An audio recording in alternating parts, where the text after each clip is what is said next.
sur Facebook, c'est parfait. Eh bien, écoute, Yes. ça marche. Le live est parti. Je regarde les questions et je regarde aussi le chat en même temps pour Zoom.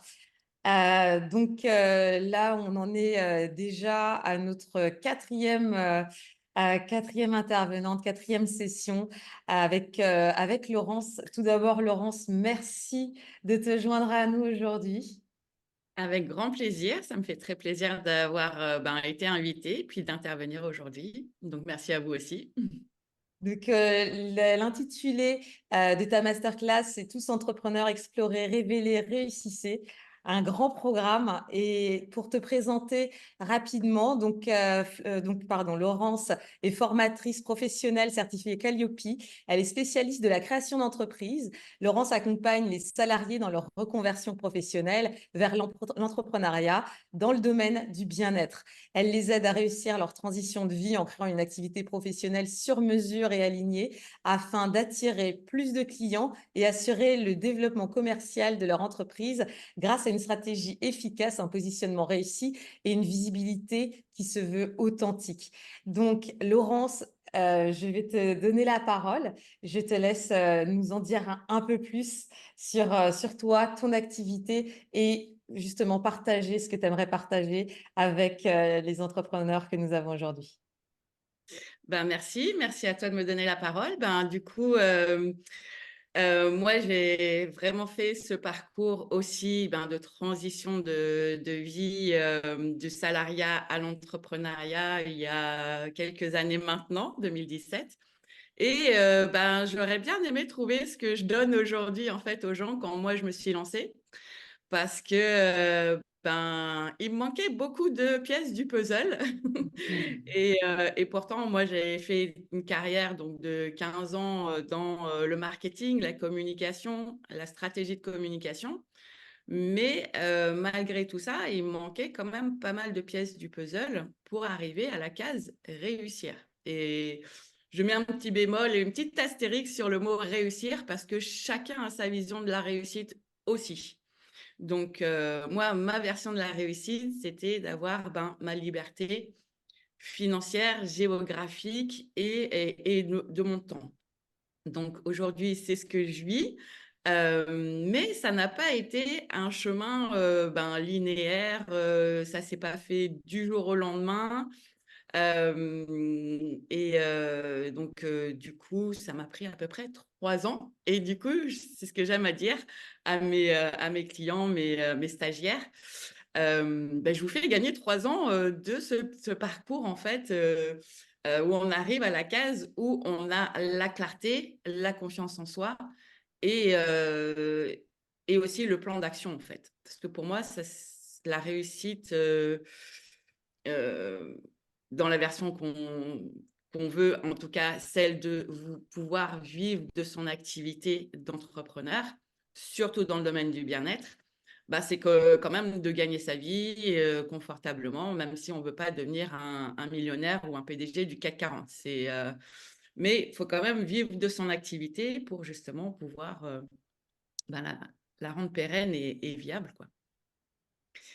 Du coup, moi, ma vision en fait de cette évolution et aussi le titre de ma masterclass, c'est que j'aimerais que tout le monde comprenne que nous avons tous en nous une entreprise. On a tous quelque chose qu'on peut transformer en une activité viable et monétisable. D'où le titre de ma masterclass. Et ça ne se passe pas aussi du jour au lendemain, mais il y a des étapes aussi ben, par lesquelles il faut passer pour arriver à justement cette structure de qui on est devient monétisable et devient une entreprise. Parce que le pilier en fait central, c'est d'abord euh, se connaître, qui est donc la première étape que j'ai appelée explorer. La deuxième, révéler. Donc, c'est pas, il faut se connaître, mais ensuite savoir aussi se servir de ce qui fait notre unicité, notre force, notre talent, etc.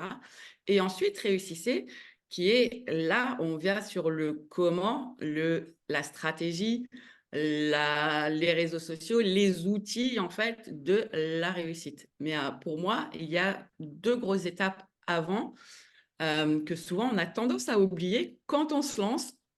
Et je suis coupable moi-même d'avoir fait ça.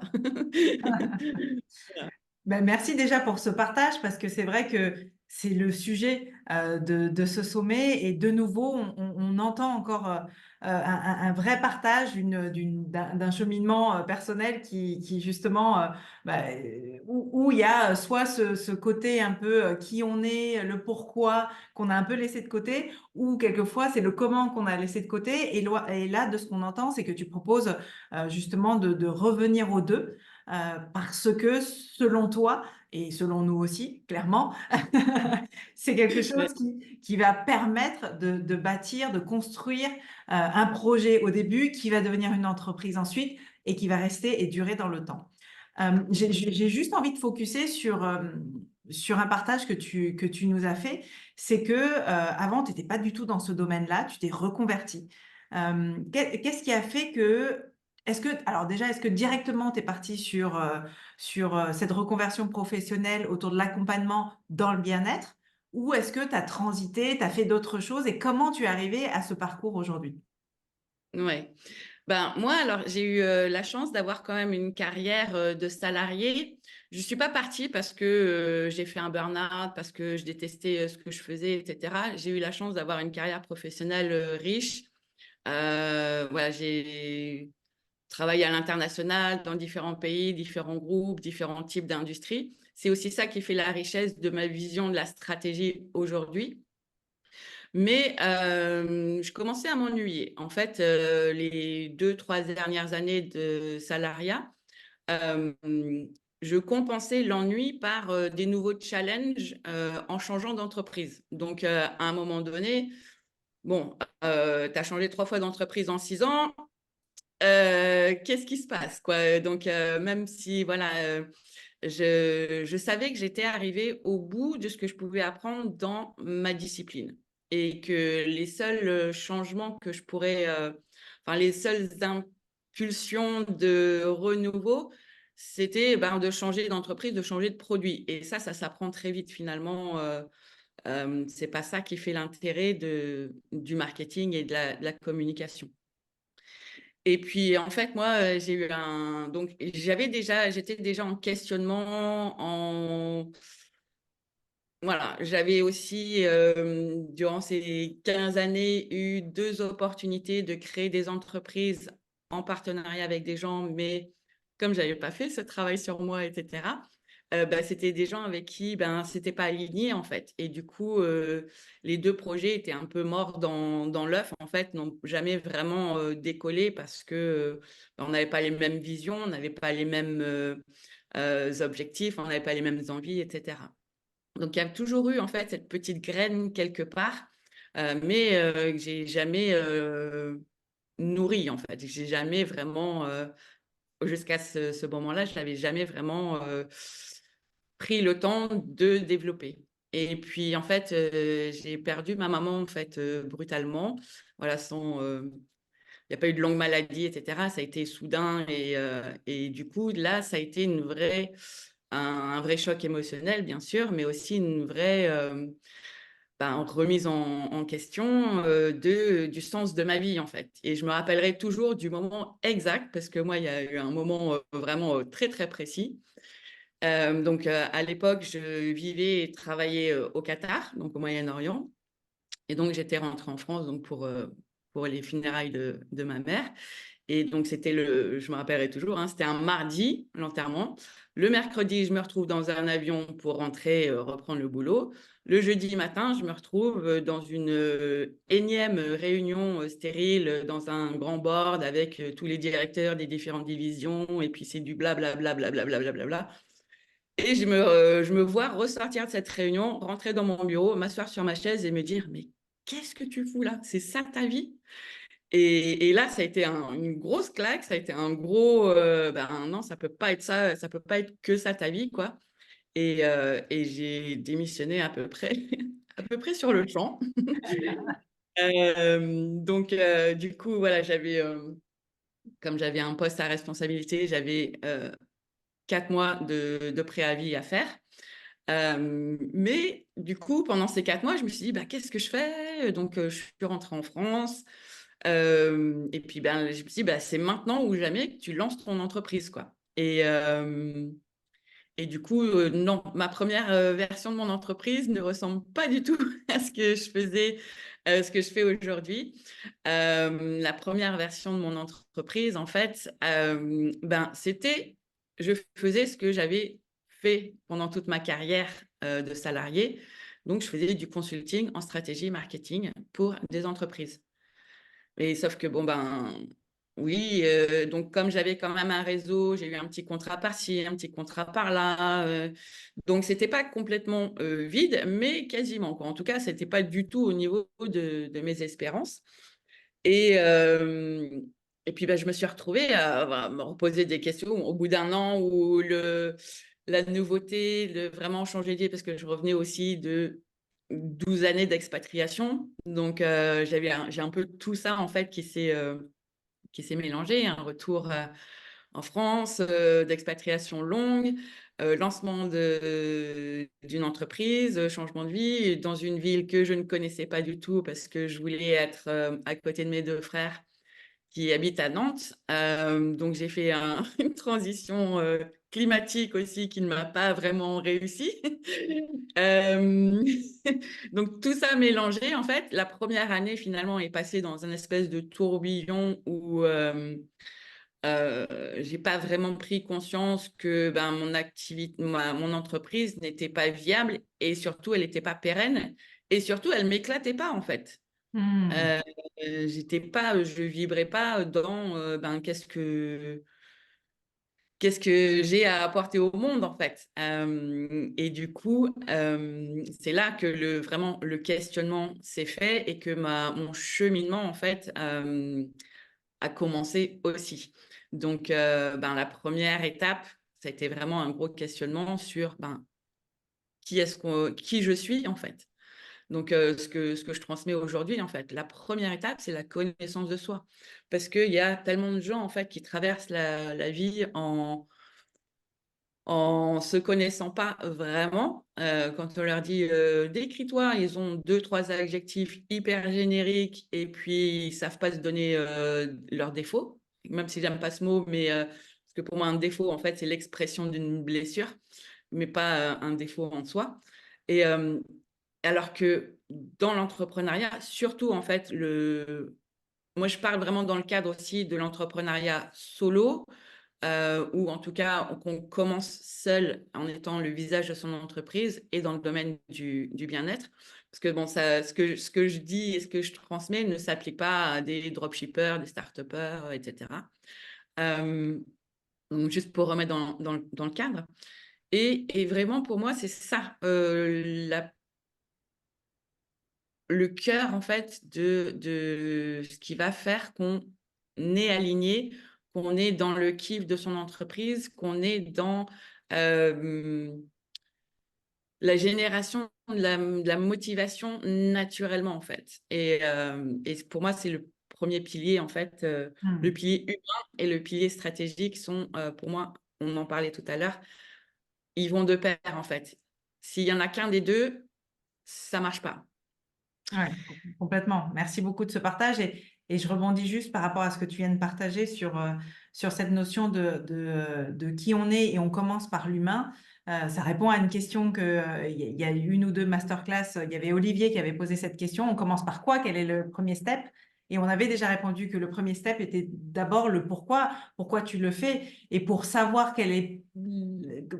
comment répondre à pourquoi tu le fais, ben, c'est se connaître en fait aussi. C'est se connaître vraiment, pas se connaître par rapport à ce que tu montres à l'extérieur, dans ta vie professionnelle, qui est juste une partie de toi, ou dans ta vie personnelle, etc. C'est se connaître vraiment qui amène au vrai pourquoi. Donc, merci de ce rappel-là de nouveau.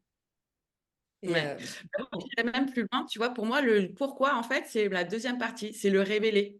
Tout Tu à fait. vois, c'est même pas encore, pour moi, il y a encore un step avant qui est vraiment euh, l'exploration de qui on est vraiment intrinsèquement. Tout Et à pour fait. moi, en fait, il y a deux parties. Il y a la partie cartésienne où il y a plein d'outils, en fait, l'énéagramme, le design humain, quel est notre langage de l'amour, quel est notre comment est-ce qu'on génère la motivation, quelles sont nos croyances limitantes, quelle est notre relation à l'argent, qu'est-ce qu'on a comme héritage autour de plein de choses, en fait. Quelle est la narration familiale sur plein de sujets qu'on a hérités et qu'on n'a pas pris le temps, en fait, de regarder extérieurement, en fait. Est-ce que c'est vraiment ma croyance ou est-ce que c'est ce qu'on m'a raconté toute ma vie Tout à qui fait. est devenu, en fait, ce que je crois, mais est-ce que c'est vraiment ma croyance? Est-ce que c'est vraiment mon expérience? Parce que là aussi, c'est nos pensées créent notre réalité. Donc, si c'est une croyance qu'on a, bien sûr que notre mental, il nous fait vivre cette expérience-là. Donc, c'est aussi tout le travail d'exploration de le MBTI, enfin, il y a plein d'outils cartésiens qui nous apportent déjà plein de réponses. Et ensuite, moi, j'aime aussi le côté un peu ésotérique, spirituel, d'aller comprendre qui on est dans sa mission de vie, en fait, dans sa mission d'âme. Il y a, alors, bien sûr, les lectures à l'akashique, la numérologie, etc. Bien sûr, ça peut paraître perché, mais il y a quand même souvent des pépites sur qui on est intrinsèquement aussi.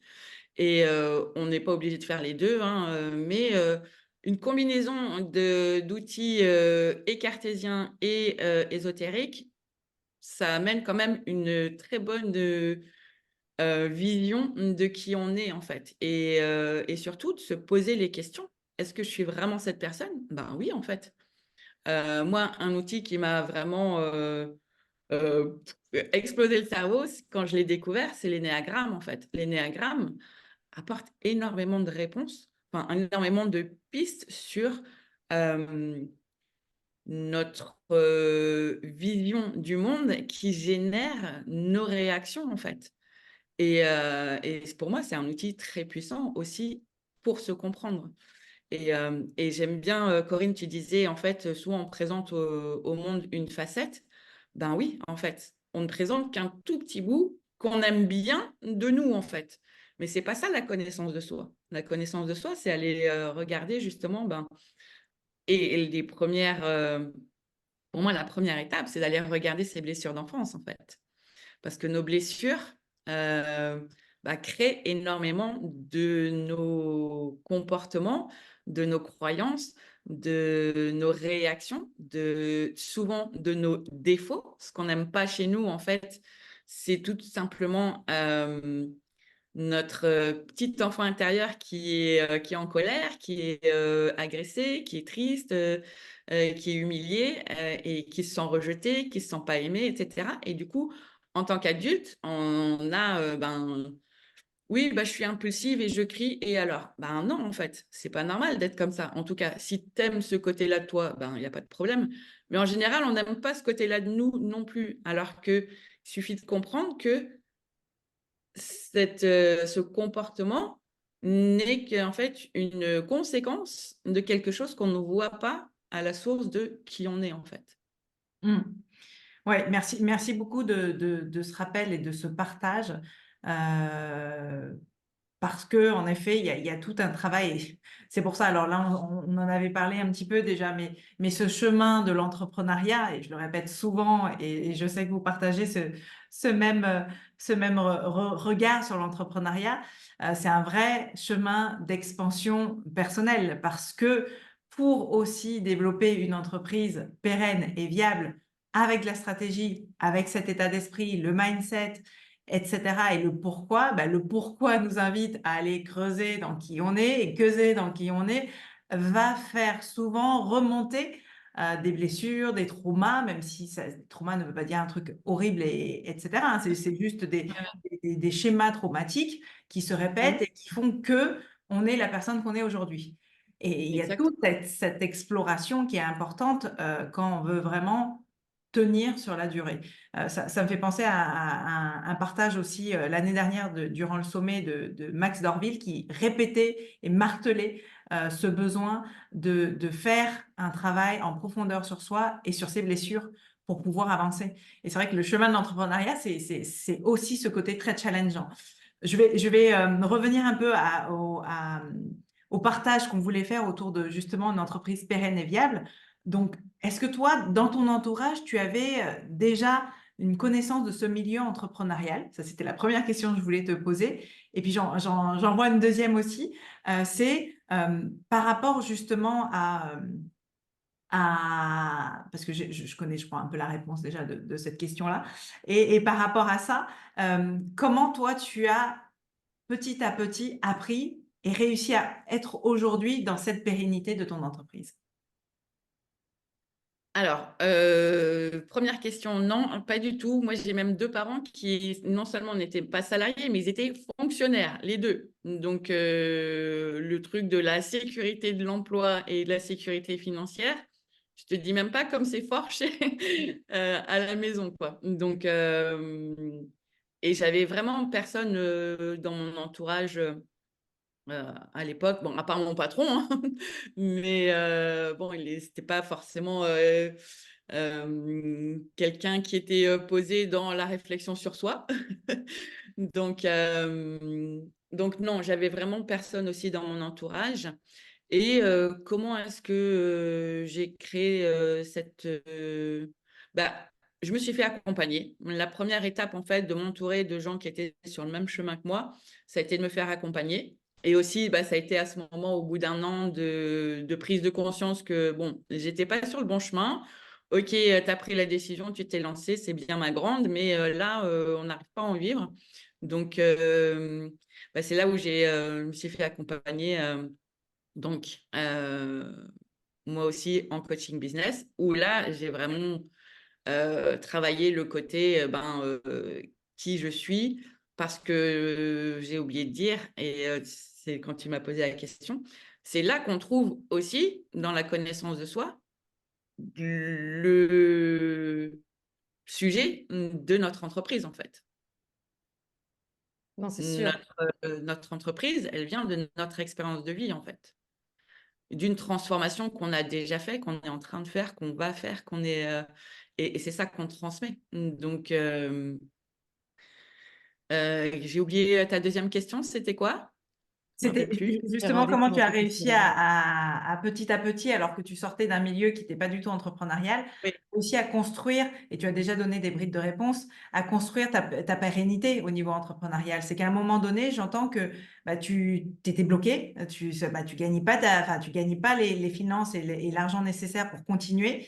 Et en fait, là, tu as décidé quand même, et je trouve que c'est important de le noter, du reste de ce qui te restait, investir sur toi. Et en fait, je trouvais ça hyper intéressant de le noter parce que on a tendance quand on est justement dans un moment qui est plus délicat dans notre entreprise à dire ah mais qu'est-ce que je peux faire? Est-ce que je vais acheter plus de choses, plus de matériel, par exemple pour ceux qui vendent du matériel ou des produits? Est-ce que je vais me former encore plus pour acquérir des compétences, etc., etc. Mais souvent, ce qui bloque à un moment donné, lorsqu'on n'arrive pas à avancer, c'est peut-être investir sur soi serait une bonne idée finalement pour pas investir sur du matériel et sur plein de choses dans le vide. Et donc voilà, merci de l'avoir partagé. Ben, non, non, et je veux même en rajouter une couche sur ce que tu viens de dire, c'est même on a tendance, enfin, quand on se retrouve dans cette situation, on a souvent tendance à aller investir sur le comment, sur Oui, c'est ça. acheter une formation sur comment réussir sur les réseaux, comment attirer plus de clients en 90 jours, réussir un site internet qui attire des clients naturellement. Mais sauf que ça, en fait, si tous les autres piliers ne sont pas en place, ne sont pas solides, ça ne va pas marcher non plus, en fait. Donc, pour moi, c'est vraiment la connaissance de soi et ensuite le révéler. Donc, quel est ton pourquoi? Quel est ton talent unique? Comment est-ce que tu en fais une activité monétisable? Euh, Quel est ton mode de fonctionnement? Quel est ton mode de communication naturelle? Ça aussi, ça vient le révéler. Il faut le révéler après avoir fait ce parcours de connaissance de soi dans cette posture d'entrepreneur. Ouais. Et quand on a révélé ça, on passe au comment, on passe à la stratégie qui est aussi importante. Faut pas, je ne suis pas d'accord non plus pour dire que la loi de l'attraction, je fais des affirmations positives. Oui, il faut le faire, mais il faut aussi mettre de la stratégie sur ces affirmations positives parce qu'on ne va pas attirer des clients, notre client idéal par magie non plus. Il faut quand même mettre des actions en fait. C'est comme je disais tout à l'heure, en fait, il y a le côté cartésien et il y a le côté ésotérique, spirituel, et les deux marchent ensemble aussi en fait. Et si on n'a pas cette complémentarité, eh bien, la viabilité, la pérennité, du coup, ça fait en dents de scie. Alors que quand on associe les deux, on a beaucoup plus de visibilité sur d'où vont venir mes prochains clients. On a plus aussi, on a plus confiance en soi. On a beaucoup plus de facilité quand on a la clarté à parler de son offre. Du coup, comme on en parle avec passion parce qu'elle est ancrée dans qui on est vraiment et dans son pourquoi, eh ben, la passion, on dégage quelque chose, une énergie qui est complètement différente que « Ouh là là, il faut absolument que je signe un client parce que sinon, je ne vais pas arriver à me payer ce mois-ci ». C'est pas du tout la même énergie. Et du coup, c'est ça aussi qui nous permet de savoir dire non. Parce que savoir dire non, c'est aussi important dans l'entrepreneuriat. Surtout quand on commence. C'est sûr. Parce que quand on a nos premiers clients et que ce ne sont pas nos clients idéaux parce qu'on n'a pas forcément aussi fait tout ce travail en amont, parce que ça aussi, ça semble beaucoup, etc. Mais ça se fait aussi au fur et à mesure. Tout à l'heure, Corinne, tu disais... pour moi, on parlait de développement personnel par rapport à l'entrepreneuriat. Pour moi, l'entrepreneuriat, c'est le meilleur exercice de développement personnel qu'on puisse faire dans sa vie, en fait.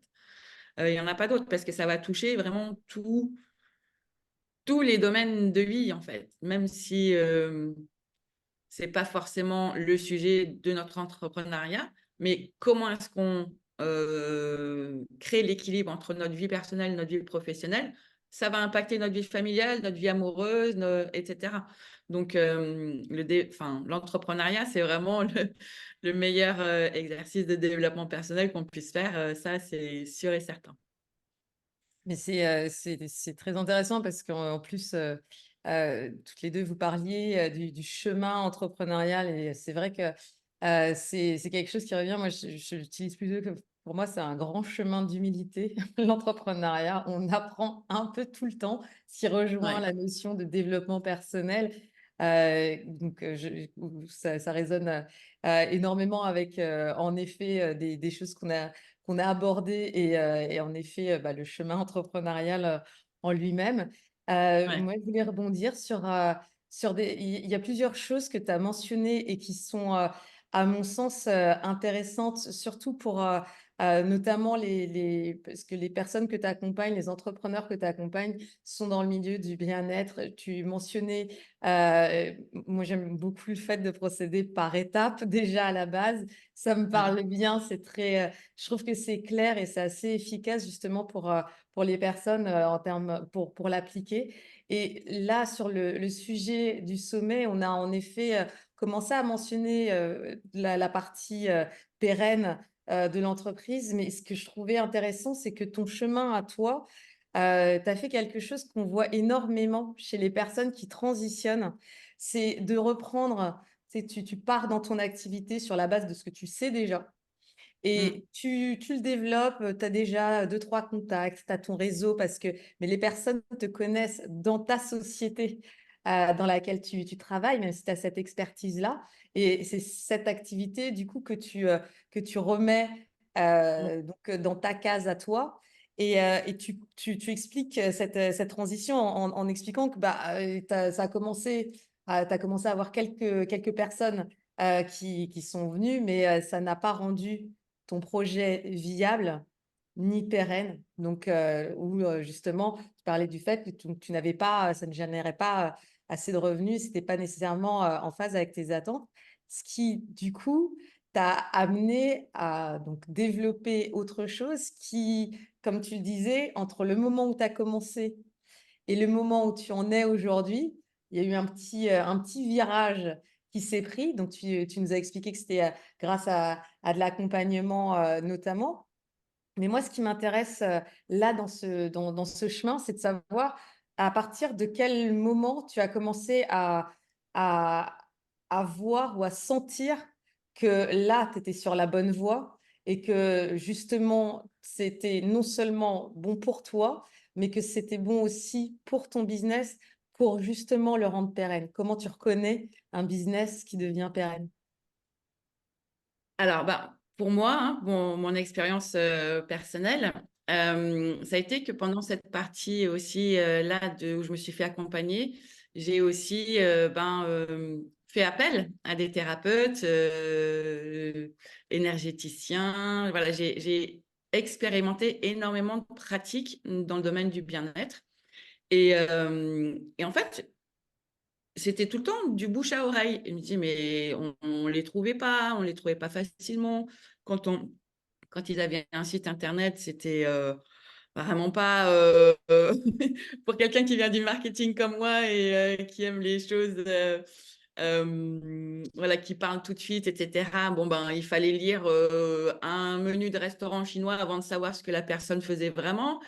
Et du coup, je me disais, mais en fait, ces gens, en fait, aident les autres à aller mieux, à mieux vivre leur vie, voilà, à avoir des déclics sur des choses qui font souffrir leurs clients, etc. Mais on ne les trouve pas facilement, c'est pas visible. Et souvent, quand je discutais du coup en tant que cliente avec ces praticiens, souvent, ils ne vivaient pas très bien de leur talent, de leur activité. Et en parallèle, il y a eu une rencontre où on est venu me chercher finalement pour compléter une formation que mon ancienne collaboratrice avait sur une compétence métier, une formation de compétences métiers en naturopathie. Et du coup, elle a été frustrée parce que ses clientes derrière n'arrivaient pas à lancer et à créer une entreprise parce que elle n'avait pas ces compétences-là. Et du coup, et je l'avais rencontrée du coup pendant le coaching, comme quoi en fait les rencontres se font aussi par les hasards de la vie ou les coïncidences, ou j'y crois pas trop, mais voilà, on devait se rencontrer à ce moment-là. Et du coup, moi, j'ai créé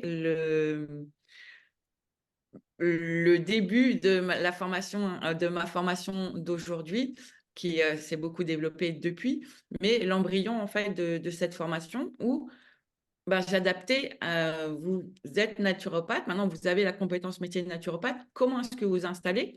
Parce que souvent avec ces métiers-là, on a l'image que ça doit être en cabinet, à recevoir de 8h à midi et de 13h à 18h dans un cabinet toutes les heures à 50 € par séance. Mais sauf qu'il y a énormément de versions de la naturopathie et que chacun, en fait, chaque entrepreneur, chaque individu doit trouver son unicité et sa manière, en fait, de pratiquer sa compétence métier sans rentrer dans une autre case, en fait. C'est pas qu'on n'est pas sorti d'une case pour rentrer dans une autre case. Et c'est ça, en fait, qui est pour moi est important, c'est que et ça rejoint la stratégie aussi, c'est ça se construit sur son unicité, sur son expérience de vie et sur ses talents uniques. Donc, du coup, et sur sa vision de sa vie idéale. Ça ne sert à rien, en fait, de changer de vie pour re-rentrer dans une vie qui ne nous convient pas. Donc, on construit, en fait, son activité dans le cadre de sa vie idéale. Comment est-ce qu'on veut la vivre? Et du coup, c'était ça aussi d'apporter comme vision. Et derrière aussi la stratégie qui va avec, que non, la naturopathie, on n'est pas obligé d'être dans un cabinet de 8h à midi et de 13h à 18h, 5 jours sur 7, parce que c'est comme ça. Ben non, c'est pas comme ça, en fait. C'est comment est-ce que toi, tu veux le faire? Et ensuite, on construit la stratégie qui va avec. Donc, voilà, moi, ça a été ça, cette évolution. Et puis, j'avais, on a tous le petit syndrome de l'imposteur, hein, qui me disait, oui, mais Laurence, quand même, ça serait pas mal d'avoir un petit diplôme ou quelque chose quand même, quoi. Et du coup, j'ai fait la certification, du coup, Calliope, qui donne en fait ce label de formation professionnelle, mais qui donne aussi des obligations. Et les obligations, en fait, c'est de transmettre les compétences à mes stagiaires. Donc, c'est-à-dire que comment est-ce qu'on crée une offre? Je ne crée pas l'offre pour eux. Je leur donne toutes les étapes pour créer une offre eux-mêmes. Et donc, on commence par une première offre quand on lance son entreprise, mais ils ont la méthodologie ensuite pour créer leur deuxième, leur troisième, leur quatrième offre. Pareil pour le client, l'avatar, etc. Comment est-ce qu'on applique ces valeurs dans ses actions dans son entreprise? Donc, ça m'a rassurée, moi, d'avoir en fait cette qualification de formation professionnelle. Ça m'a donné plus de structure, encore plus, parce que moi aussi j'aime la structure, Stéphane Laure.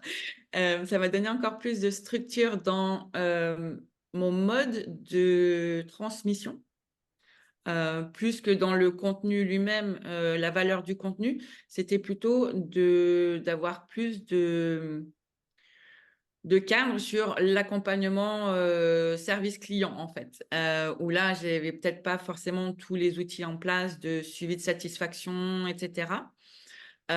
Et puis, ben, en fait, j'ai ajouté euh, une autre cape, une autre étoile sur, sur mon maillot, c'est que je suis devenue mon client. C'est-à-dire que moi aussi, j'ai fait une certification en fait en coach, de coach en psychologie positive.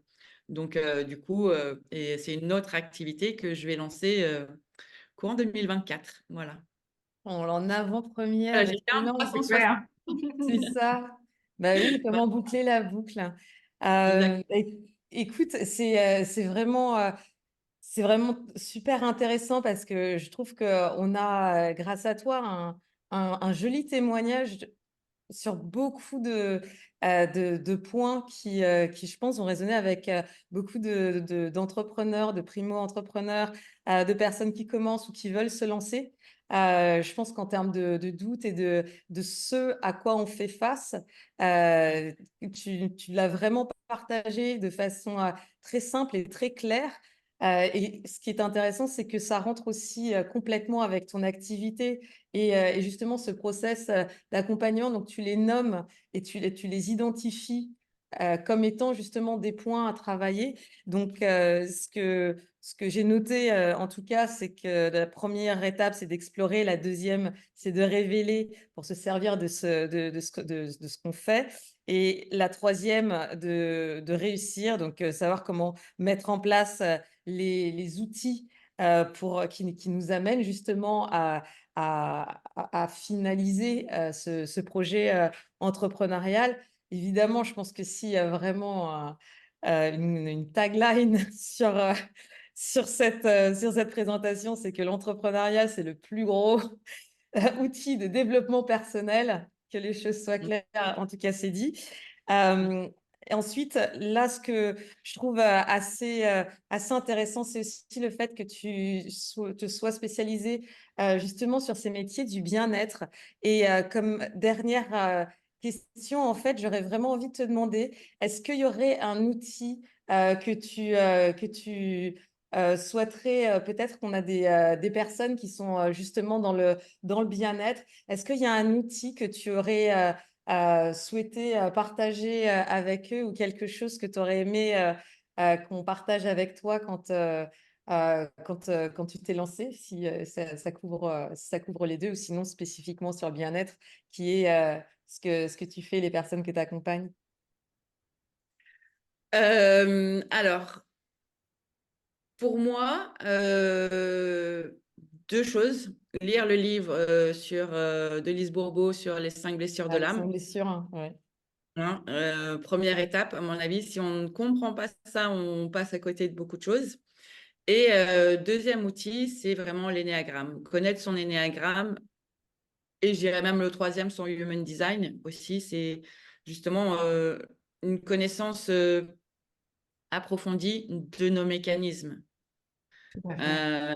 Du coup, mettre de la conscience sur qui on est, et c'est vraiment aussi voir, se connaître, se reconnaître dans nos mécanismes de fonctionnement, etc.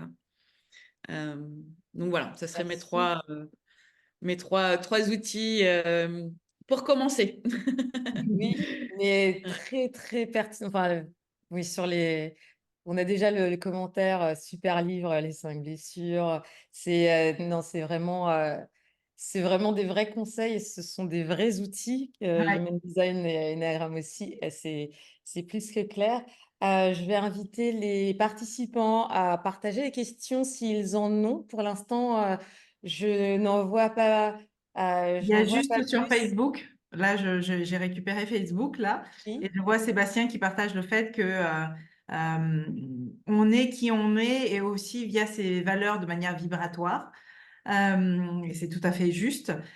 Sébastien nous dit aussi que il s'intéresse au transgénérationnel depuis 2 ans et cela l'a beaucoup aidé à avancer aussi dans son chemin entrepreneurial.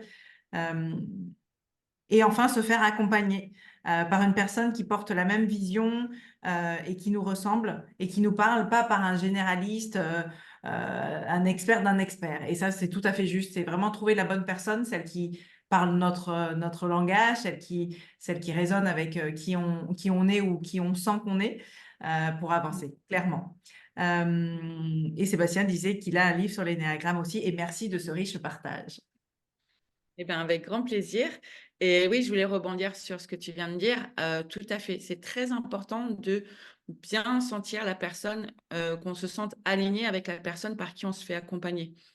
Et pour moi, en fait, alors, je ne vais pas me faire des amis dans le milieu, mais il y a beaucoup de gens qui vendent copier-coller ma stratégie et vous allez réussir. Il y a 95% de chances pour que vous ne réussissiez Ah, pas Ah parce que, oui. parce que One c'est pas fits votre. all. Exactement. Parce que ça correspond pas à votre mode de fonctionnement, ça correspond pas à votre mode de communication, ça correspond pas aux outils que vous aimez utiliser. Donc voilà, moi, c'est mon conseil aussi. Copier-coller la stratégie de quelqu'un d'autre, en général, ça fonctionne pas. C'est Ouais, aller créer la sienne. tout à Et fait. merci beaucoup de ce beau commentaire. Je suis ravie que ça lui ait parlé.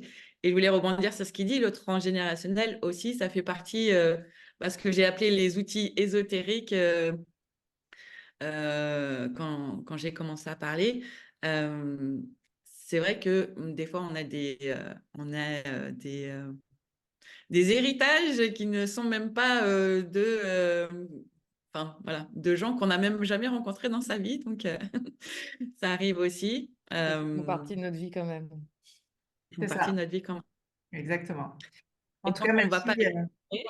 tant qu'on va pas explorer, on ne peut pas reconnaître ça aussi. Clairement. Merci beaucoup du partage. Je rebondis juste par rapport à Benoît. On parle du human design. Mind design, Et ouais, je viens de lui l'énéagramme, mettre. le human design, clairement, ce sont des outils que j'adore utiliser aussi, qui sont très riches, qui vont un peu au-delà de du côté un petit peu cartésien, mais qui donnent en effet une nouvelle vision, un nouvel aperçu de qui on est au niveau du fonctionnement énergétique, des comportements, de plein de choses. Mais on pourra en parler pendant des heures encore. Il va falloir Ah, qu'on se laisse parce qu'on j'ai- enchaîne après, d'ici quelques minutes, avec une autre magnifique masterclass, la dernière de la journée, avec Amélie Cahan, qui va nous parler de la gestion du temps. Dieu sait que c'est important quand on est On est dans le thème. entrepreneur. On est dans le Voilà. Oui. thème. Donc, la gestion du temps, de la structuration du service au développement, ouais, au bien-être et au développement de son entreprise. Donc, merci encore, Laurence. Euh, Avec grand plaisir. Merci Laurence. à vous. Dès qu'il y a des questions, comme d'habitude, le replay reste pendant 48 heures. Ceux qui vont regarder le replay, posez vos questions. On les transmet à Laurence ou sinon, Laurence y répondra directement ou sinon, prenez contact directement avec Laurence. Donc, il y a plein de façons de faire. Ne Oui. restez pas avec vos questions si vous avez des questions. Donc, contactez nous, vous, tout le monde. Et puis, on se dit à très bientôt du coup. Eh ben, À merci de bientôt. l'invitation. Et puis moi, je réponds avec grand plaisir à tout le monde. Donc, il n'y a pas de souci.